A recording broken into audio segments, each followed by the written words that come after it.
पंजाब हवामान अभ्यासक मुक्काम पोस्ट उगळी धामणगाव तालुका शिरूर जिल्हा परभणी। सर्व शेतकऱ्याला सांगू इच्छितो की 26 ला राज्यामध्ये भाग बदलत पाऊस पडणार आहे। 27, 28, 29 जूनला मात्र राज्यात सगळीकडे चांगला पाऊस पडणार आहे, म्हणून हा अंदाज लक्षात यायचा। पिकाला जीवदान भेटेल असा पाऊस पडणार आहे म्हणून हे देखील सांगायचं।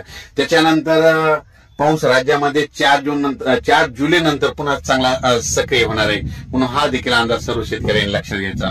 सर्व शेतकऱ्याला सांगू इच्छितो की राज्यामध्ये एकदम असा पाऊस बंद होणार नाही, राज्यात पाऊस चालूच राहणार आहे।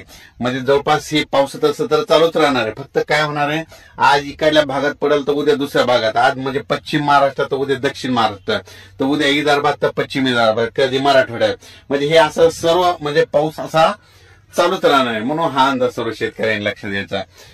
राज्यात सांगायचं झालं तर राज्यामध्ये 27, 28 जूनचा आता म्हणजे चांगला पाऊस पडणार आहे, ठिकठिकाणी पडणार आहे, वडी नाले वाहणार आहे, पण सर्व दूर नसणार आहे, म्हणून हा सर्व शेतकऱ्यांना अंदाज लक्षात द्यायचा। सर्व शेतकऱ्याला सांगू इच्छितो की राज्यात म्हणजे आता जवळपास 60-70% जवळपास पेरणी आटपलेली, पण ज्यांची पेरणी राहिली असेल त्यांची जर ईदभर ओला असेल तर तुम्ही पेरणीचा निर्णय घ्या राहिलेल्या शेतकऱ्यांनी, आणि नसता मग पाऊस पडल्याच्या नंतर तुम्ही तुमचं पेरणीचं नियोजन करावं, हे सर्व शेतकऱ्याला सांगू इच्छितो।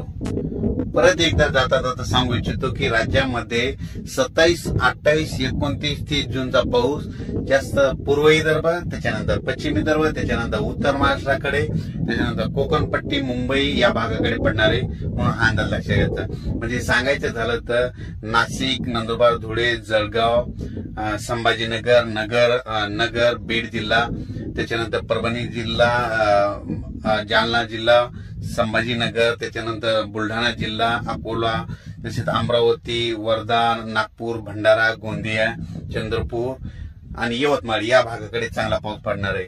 आणि उर्वरित राज्यात बघायचं झालं तर म्हणजे सोलापूर, लातूर, उस्मानाबाद, सातारा, सांगली, कोल्हापूर 27, 28, 29चा पाऊस पडणार आहे, पण थोडाफार कमी प्रमाणात पडणार आहे, म्हणून हा अंदाज लक्षात घ्यायचा।